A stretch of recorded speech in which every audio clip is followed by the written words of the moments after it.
अरे दीक्षा बेटा, तुम अभी तक तैयार नहीं हुई? मम्मा, मैं आपके पास नहीं रह सकती क्या? शादी करना ज़रूरी थोड़ी ना है।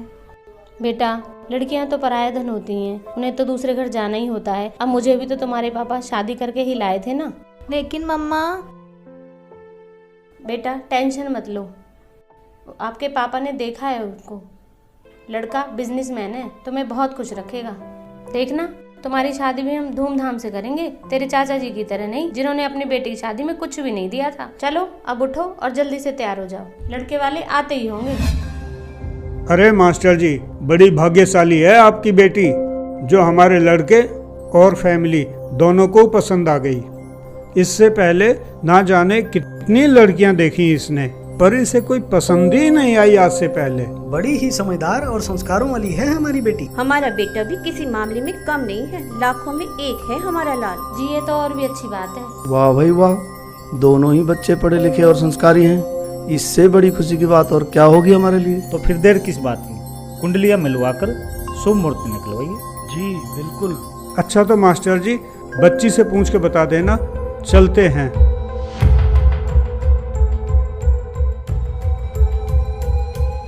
और हाँ मास्टर जी, एक बात और कहनी थी आपसे। वैसे तो हमारी कोई डिमांड है नहीं, आपने हमारा स्टेटस तो देखा ही है, उसका जरूर ध्यान रखना, क्योंकि लोग हमसे कुछ ज़्यादा की उम्मीद रखते हैं। देखिए मास्टर जी, आपने जो निशा बेटी की शादी में दहेज दिया था उतना तो आप देंगे ही। बाकी मेहता जी, वो गाड़ी वाली बात एक बार अरुण बेटे से और पूछ लीजिए, उनको कौन सी गाड़ी पसंद है, लगे हाथ मास्टर जी को बता भी देंगे। अरे वो तो मास्टर जी देख ही लेंगे। बाकी मास्टर जी, लेने से पहले एक बार पूछ जरूर लेना। जी मेहता जी ज़रूर, हम अपनी हैसियत से भी कुछ ज़्यादा करने की कोशिश करेंगे। अच्छा तो ठीक है मास्टर जी, चलते हैं। नहीं नहीं भाई साहब, खाना तो तैयार है, अब खा के ही जाइए। अरे नहीं नहीं जी, माफ करना, आज हम जल्दी में हैं, किसी रिश्तेदार के यहाँ जाना है, फिर कभी। देखिए मास्टर जी, आपने जो निशा बेटी की शादी में दहेज दिया था उतना तो आप देंगे ही। बाकी मेहता जी, वो गाड़ी वाली बात एक बार अरुण बेटे से और पूछ लीजिए, उनको कौन सी गाड़ी पसंद है।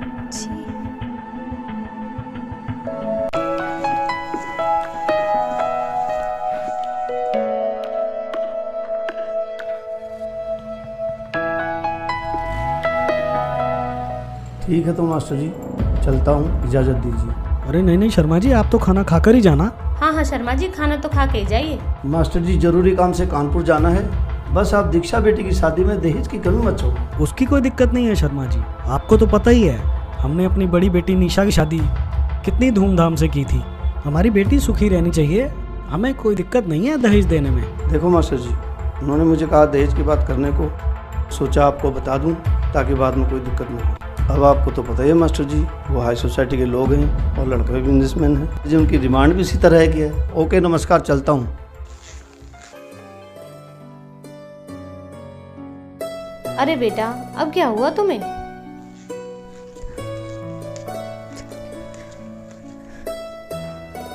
मम्मा प्लीज, नहीं करनी मुझे ये शादी।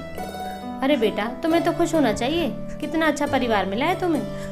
जैसे निशा बेटी की शादी धूमधाम से हुई है, वैसे ही तुम्हारी शादी भी हाई सोसाइटी में होगी, तुम्हारी बहन निशा की तरह। हाँ मम्मा, ऐसी जगह शादी कर दो कि मैं भी रोज रोज मरने की सोचूं दीदी की तरह। दीक्षा बेटा, ये क्या बोल रहे हो आप? मरने की बात और निशा के मन में हो नहीं सकता। हाई सोसाइटी में शादी हुई है उसकी, बढ़िया घर बार है, भला वो क्यों सोचेगी ऐसा? बेटा सच सच बताओ, बात क्या है? हाँ हाँ दीक्षा, बोलो बेटा बोलो। पापा, जिन्हें आप हाई सोसाइटी के और अच्छे व्यक्ति मानते हो, वो एक नंबर के घटिया और लालची लोग हैं। मैं जब पिछले महीने निशा दीदी के घर गई थी तो मैंने देखा। अरे दीक्षा, दीक्षा तू? हाँ दीदी, मैं। और कैसे हो आप? मैं ठीक हूँ, तू कैसी है? बस बिल्कुल ठीक। अंदर आजा। पता है, मम्मा तो मना कर रही थी कि अकेली कहाँ जाएगी, लेकिन मैं मानी ही नहीं। अरे रूपाली जी, हमारी बहू तो कैश, ज्वेलरी, फर्नीचर सब कुछ लेकर आई है। अच्छा, तब तो आपकी मौज हो गई होगी सुनीता जी। हाँ रूपाली जी, जब से हमारे घर बहू आई है हमारी तो मौज हो गई है। आप बताइए। अरे क्या बताएं सुनीता जी, हमारे घर तो ऐसी अभागन आई है कि अपने घर से तो कुछ लाई नहीं। शादी में तो कह रहे थे उम्मीद से ज्यादा देंगे, मगर दिया ही क्या, एक छोटी सी गाड़ी, थोड़ा सा कैश और कुछ ज्वेलरी देकर अपने घर का बोझ हमारे सर पर मढ़ दिया। लो, महारानी की बहन आई हैं।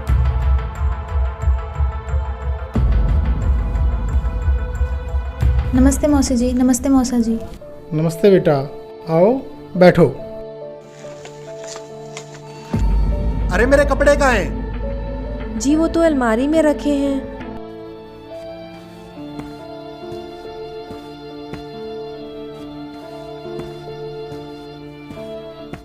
अरे अभी तक कपड़े प्रेस नहीं किए, तुमसे कोई काम ठीक से नहीं होता। अब मैं बाहर क्या पहन कर जाऊं? जी अभी करती हूँ।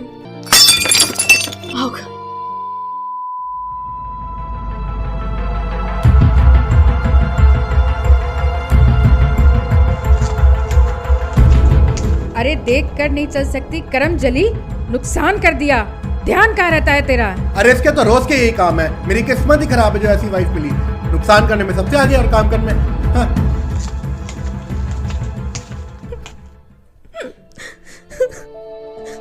दीक्षा बेटा, काम करने के तरीके से पता लगता है कैसे संस्कार मिले हैं इसको। विक्रम के बहुत रिश्ते आए थे। जी बिल्कुल, हमारी तो मती मारी गई थी, विक्रम को ये पसंद आई।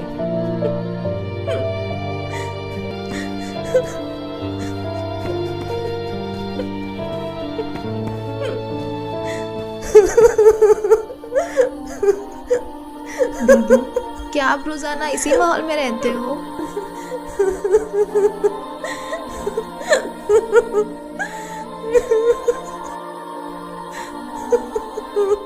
मैं क्या बताऊं दीक्षा, मैं अपनी तरफ से हर कोशिश करती हूँ इन सबको खुश रखने की।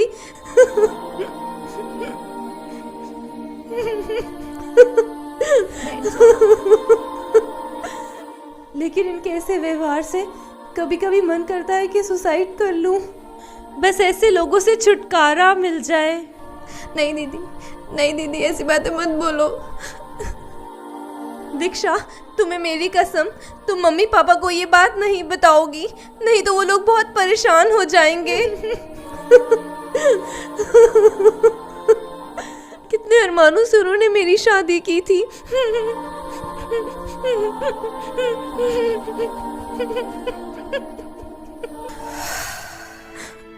हाँ तो पापा जी, क्या ही नहीं कहते हाई सोसाइटी के एजुकेटेड लोग, जिनके अंदर इंसानियत नाम की चीज नहीं होती। छी, बाहर में जाए ऐसी सोसाइटी। बस दीक्षा, बस करो। अपने हिसाब से हमने रिश्ता अच्छा ही देखा था, और क्या नहीं किया हमने निशा की शादी में। लेकिन तो तुम क्या चाहती हो? तुम्हारे चाचा की तरह ऐसे समाज में तुम्हारी शादी कर दूं जो किसी रीति रिवाज को नहीं मानते?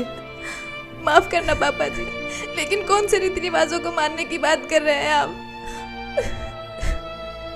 इन रीति रिवाजों को मानने वाले लोगों ने ही तो दीदी जैसी लाखों लड़कियों को इतना प्रताड़ित कर रखा है कि वो आत्महत्या करने पर मजबूर हो जाती हैं।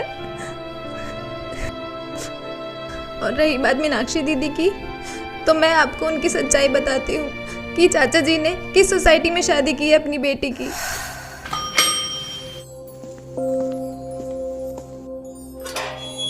अरे दीक्षा बेटा। जी नमस्ते मौसी जी। नमस्ते बेटा, आओ आओ आओ बेटा आओ।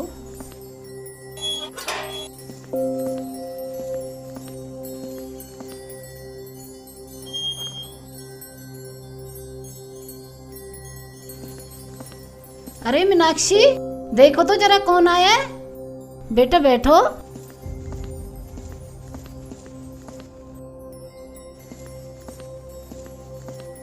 जी मम्मी जी।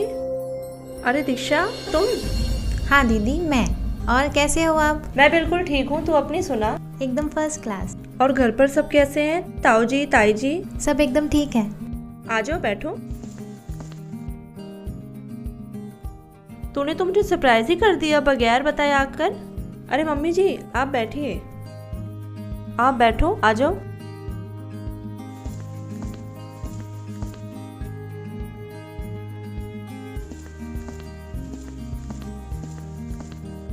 और सुना बेटा, घर पर सब कैसे हैं?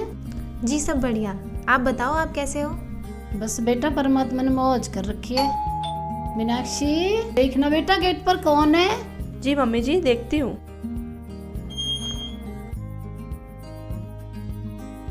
अरे दीक्षा बेटी आई है क्या?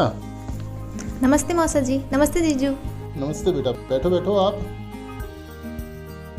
और कैसे हो बेटा? जी बिल्कुल ठीक। और दीक्षा, क्या कुछ चल रहा है आजकल? कुछ नहीं जीजू, IAS की तैयारी कर रही हूँ। ये तो बहुत ही अच्छी बात है।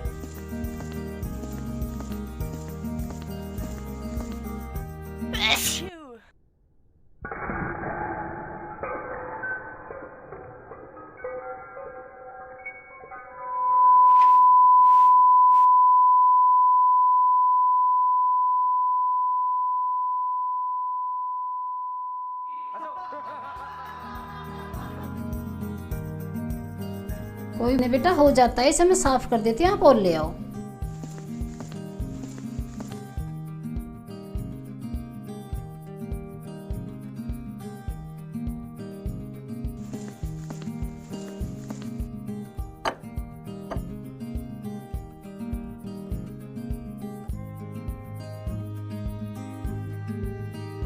और दीक्षा बेटा, पापा ठीक है? जी मौसा जी। मीनाक्षी बेटा, दीक्षा बेटा को अपने कमरे में ले जाओ। दूर से आई है, थक गई होगी, आराम कर लेगी। जी पापा जी। चलो दीक्षा।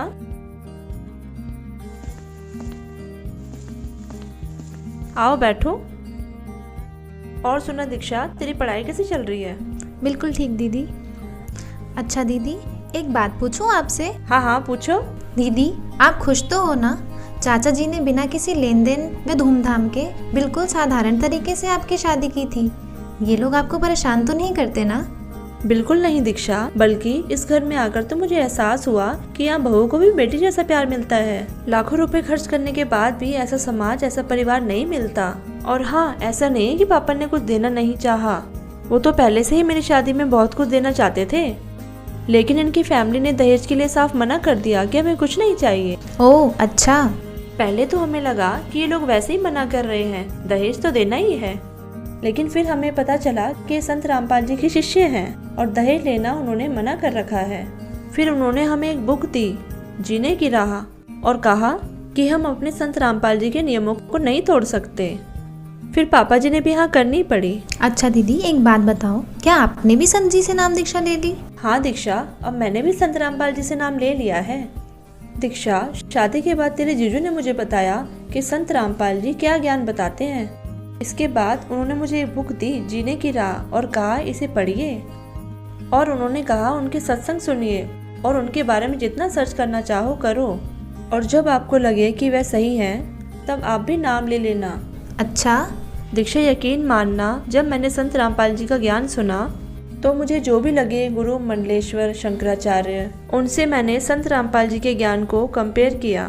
तब मुझे पता लगा कि हाँ, वाकई में संत Rampal ji right way of worship बताते हैं, जिसे वो सभी धर्म ग्रंथों से प्रमाणित करके दिखाते हैं। लेकिन दीदी, आपको तो शुरू से ये बाबा वगैरह पसंद नहीं थे, तो फिर? हाँ दीक्षा, सही कह रही हो। हर रोज बाबाओं को लेकर नए खुलासे हो रहे हैं, इसलिए कुछ दिन तो मैंने भी संत रामपाल जी को एक आम बाबा ही माना था। लेकिन जब मैंने उनकी असलियत और ज्ञान को सुना तब मुझे पता चला कि मनुष्य जीवन बार बार नहीं मिलता। 84 लाख योनियों में महाकष्ट है। दीक्षा, संत रामपाल जी पर संदेह करना मूर्खता की पहचान है। ओके। हाँ, फिर जब मुझे हर तरफ से संतुष्टि हो गई तब मैंने तेरे जीजू से कहा कि आप मुझे भी संत रामपाल जी से नाम दीक्षा दिला दीजिए। तब उन्होंने आश्रम ले जाकर मुझे नाम दीक्षा दिलाई। और हाँ, एक और कमाल की बात मैंने ये देखी कि हजारों की भीड़ में मुझे एक भी नशा करने वाला व्यक्ति नहीं मिला। नहीं तो दीक्षा, तुम ही बताओ, इतनी भीड़ में कम से कम बीड़ी सिगरेट पीने वाला कोई ना कोई तो मिल ही जाता है। जी बिल्कुल। हाँ, और फिर इसके बारे में मैंने तेरे जीजू से पूछा, तभी उन्होंने मुझे बताया कि यही तो खासियत है संत रामपाल जी महाराज के अनुयायियों में, कि वे नशा करना तो दूर, चोरी, ठगी, रिश्वतखोरी जैसी बुराइयां करना तो दूर, किसी प्रकार का सहयोग भी नहीं देते। दीदी, मैंने तो यहाँ तक सुना है कि संत रामपाल जी के अनुयायी नशे को हाथ तक नहीं लगाते। हाँ, बिल्कुल सही सुना है तुमने दीक्षा। तुझे पता है, इस घर में मुझे बेटी से भी ज्यादा प्यार मिल रहा है, जिसकी उम्मीद मुझे शादी से पहले 1% भी नहीं थी। और ऐसा सिर्फ और सिर्फ संत रामपाल जी के ज्ञान आधार से ही है। ये तो बहुत अच्छा हुआ दीदी। अब आप लोग ही बताओ कौन सुखी है? बेटी, आज आपने ये सच्चाई बताकर हमारी आंखें खोल दी। हमने तो कभी सोचा भी नहीं था कि संत रामपाल जी के ज्ञान आधार से इतना स्वच्छ समाज बन रहा है। हाँ दीक्षा बेटा, हमने तो मीडिया के माध्यम से संत रामपाल जी महाराज के बारे में हमेशा गलत ही सुना था, लेकिन वो तो सच्चे संत हैं। काश हमें पहले पता चल जाता तो हमारी निशा बेटी की ज़िंदगी नरक होने से बच जाती। लेकिन तुम टेंशन मत लो, हम तुम्हारी शादी तुम्हारे चाचा जी की तरह बिल्कुल संत रामपाल जी महाराज के बताए हुए ज्ञान के आधार पर ही करेंगे।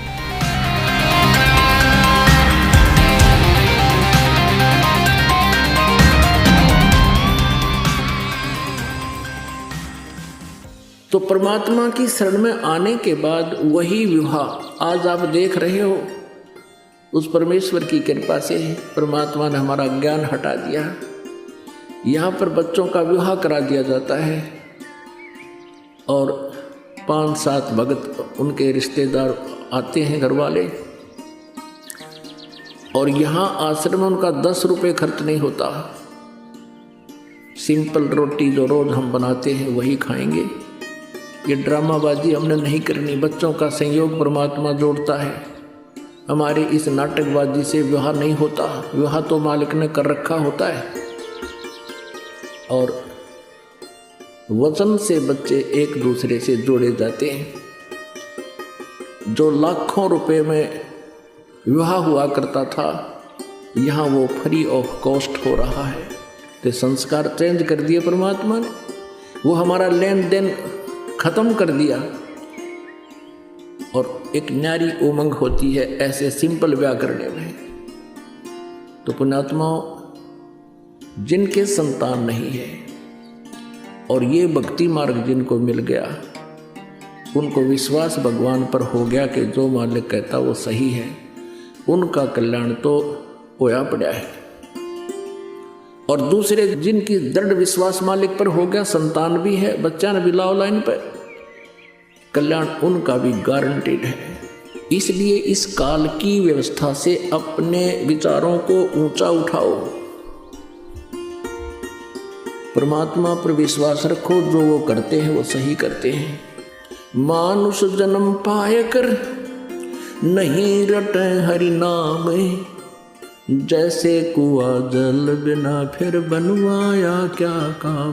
दोस्तों, आपने देखा कि जब दीक्षा संत रामपाल जी महाराज से नाम उपदेशी परिवार में जाती है तो ये देखकर हैरान हो जाती है कि देश में ऐसे भी परिवार हैं जो दहेज लेना पाप समझते हैं।